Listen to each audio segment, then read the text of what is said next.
So the reading this week is in Joshua chapter 1, if you want to grab your Bible and head over there. And after reading through the whole book last week, we're ready to start getting down and working through each of the chapters. So basically, we have two big divisions in chapter 1, or two sections of this. Kind of breaks up nicely.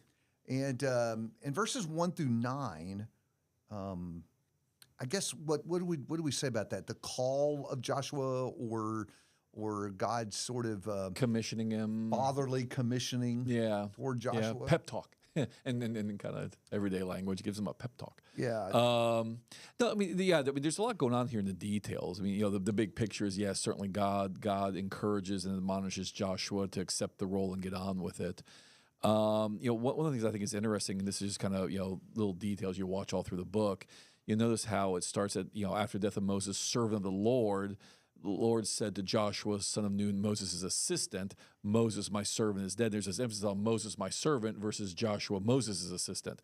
Watch that language, because at the end of the book, you'll find by chapter 24, Joshua has become the servant of the Lord. And so there's almost a sense, especially with this pep talk here, if you will, that Joshua's got a role to grow into. He starts as Moses' assistant. Moses is the servant of the Lord.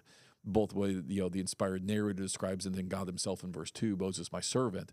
But by chapter 24, Joshua has become the servant of the Lord. Right. The other thing that's really prominent here is promises, or you could describe them as assurances. Yeah. But over and over again, in essence, he's saying verse 5 says it plainly, just as I have been with Moses, I will be with you. And so that idea of affirming to him that what you saw me doing with Moses, you can know that I am also going to do those same things for you. And that's really all the way through this segment. Yeah. Well, and again, it's easy for us sitting here, thousands of years later, to take for granted the enormity of this. This is war we're talking about. This is dangerous. This is violent. And if, and they're just basically, since a generation of desert nomads spent the past 40 years, a generation that's grown up in the wilderness, is not used to life in the land, and so on and so forth. And so, you've got cities, you've got walls, you've got gates, you've got armies. I mean, this is dangerous.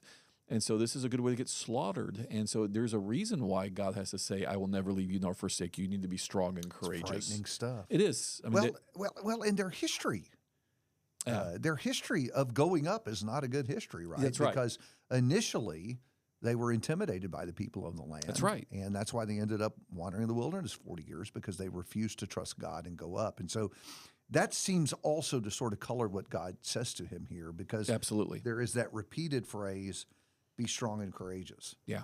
Over and over again. Yeah. And yet that's rooted not in, hey, Israel has great armies, or I've supplied you very well. Yeah. But rather in God's promise, I'm going to give you the land. That's right. So you be strong and courageous. In essence, God is inviting him to trust him. That's right. And then the other big aspect of this initial pep talk is just, again, stick with the law. This book of the law shall not depart out of your mouth. This is what you talk about. Meditate on it day and night. Kind of sounds like Psalm 1 there a little bit. But this, again, and it's important for us as Christians, I think, to remember, and even that admonition, we may not be Joshua as such, but to be the people of God that God wants us to be. Our conversations and our constant thoughts probably need to be more on the Word than the world. And it's easy, even when we, our thoughts in tune with the world are not inherently sinful, but they're just distracting from the things that really build our souls and our minds and our hearts into what we were created to be and what we're supposed to be doing. That's a powerful way of God phrasing to Joshua that, this is your constant consideration. This is your constant thought. And it's the danger. Yeah. It's the danger.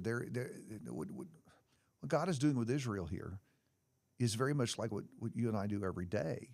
And that is, we leave the safety of our homes and we wander out into the world. I mean, they've been isolated up to now, right, out in the wilderness, and now they're going into a very corrupt land. And not just morally, I'm really more thinking of religiously. Yeah. And what is going to be the temptation? What was the primary temptation they're going to face, where they would be tempted to go to the right or the left and not adhere to the law of God? And right. That would be with regard to idolatry, or at least right. Kind of incorporating the idolatrous practices. Right. And it's fascinating because here at the beginning of the book, it's God saying this to Joshua. And at the end of the book, it's Joshua saying essentially that to the people with the whole stay out of the idols, stay out of the idols. I know you got idols right now, essentially. Stay out of the idols. Isn't it interesting, this language of listening to the Lord, following his law? Isn't it interesting how much that theme threads its way through the entire Old Testament, Yeah. repeated again and again and again? Yeah. And yet we live in an age today where we're still facing that struggle. And there are people who look lightly on the importance of obedience. Yeah. Almost like it's in competition with grace. You guys who are out there saying, oh, you need to carefully follow the law of God. No, you just need to focus on God's grace. I think there's a big struggle today over that. Right. And I think what people miss is that the fundamental way we express our love for God is by putting our trust in him and looking to his word to be our compass and guide us. Right. Or to even kind of strengthen that sentiment a little bit more, understanding the concept of grace is essentially God's favor in God's giving gifts. The law of God, the commandments of God are a gift from God because they are, Psalm 119, whole concept. The law is this thing that makes us wise, that makes us righteous, that makes us holy. You don't get that through good intentions, which are usually worldly intentions that have been baptized by mistaken religious notions. The reality is the law of God itself is a gift, and we forget that. And so and even back to the whole idolatry angle, then what happens is when the law itself is not our constant meditation, the old concept, the ancients understood this. You will worship something, whether you're aware, self-aware of it or not. You're going to worship something. We are image bearers in a sense, and so we're going to worship something. We're going to orient ourselves towards something. And if the law of God is not your constant meditation, the idols will creep into that space. Whether you worship them anything, to or not, you will, but you will wind up turning to the idols, consciously or not. If you do not intentionally make the law of God your constant meditation, something's going to seep into that God-shaped hole in your heart. Something is. I think it's also important to say, as we look at this opening segment, that what we see here about Joshua sets in powerful contrast to what's going to happen in Judges. Yeah. Because while the years of Joshua are not free of trouble, right? AI is coming. We know that there are going to be issues. There are going to be issues with obedience. Yeah. But generally speaking, during Joshua's period, those were exceptions, not the rule. Yeah, the people were trusting the Lord, and they're able to go up and take the land just as the Lord wanted. Right. And Joshua's a good book. It's a good period, which is going to be followed by a terrible period. And the thing that I think marks the period of the Judges, which will follow, is the fact that there weren't good men to lead them. In fact, I had a professor in college who described Judges as a book about heroes with stained hands. Yeah. Even the good guys aren't that great. Yeah, they're not good guys. Jephthah and Samson. Samson's one of the heroes, the guy the strong guy who was enslaved to his lust. Yeah. And so I think that's, as we do these two books together, that's a powerful contrast to consider the difference between how Joshua starts out with this godly man to lead and how Judges just begins with how this we get deficit. to Judges matters, and as we get later in the year and have opportunity as we turn from one book to the other, that's something that's really going to be worth thinking about, is how does this good book become that catastrophic book? Okay, back half of the chapter. Yeah, so Joshua 10 through 18. Joshua hears the Lord and gets to work. I mean, he then commands the officers of the people, and it kind of echoes a little bit with Exodus and when they came to Sinai there, basically get ready, and in Exodus it was get ready because God's about to come down the mountain. Here it's 3 days and we're going to be passing over, but the bottom line is prepare yourselves. Get yourselves ready to do what you need to do. And then, of course, just some housekeeping there reminds the folks who are going to be staying on the other side of the Jordan, you still they got to do their part. You made a commitment back in the book of Numbers. It's time to honor that and go along. And again, it's still Moses the servant. Even Joshua talks about Moses, servant of the Lord. And they respond well. Again, the right response in verse 16. All that you command us we will do. Wherever you send us we will go. Just as we obeyed Moses, we'll obey you. And again, bring down strong language against those who don't obey. Only be strong and courageous. That same phrase pops up there then at the end. So it's kind of reminiscent of the end. Yeah. Right? That's the same kind of thing going on at the end of the book as Joshua's about to die. Yeah. And Except that Joshua's admonishing them, they really won't. It kind of almost echoes their anticipations. Joshua reminding you, well, he's learned, right? Yeah, well, that's exactly right.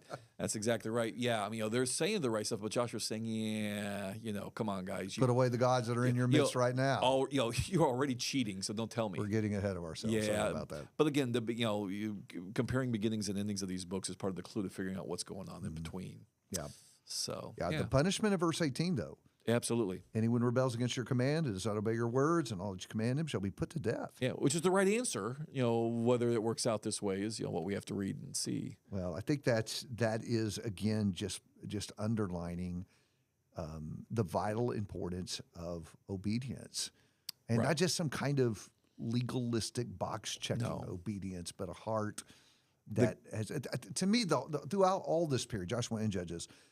The whole struggle is, are you going to trust him or not? Right. And maybe that's the human struggle. Maybe that's why it's so present here. Right. No, absolutely. I mean, because it ultimately comes back to faith. That's why even Joshua needs the initial, be strong and courageous.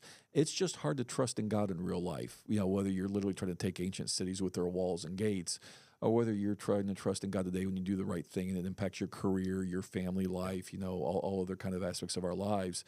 And it's amazing, actually. So much less at stake in one sense in our own time. It's rarely a matter of life and death as such, and yet we still struggle to simply meditate upon God's law day and night. Let the book of God's law not depart out of our mouth, and just be strong and courageous to do what is written therein.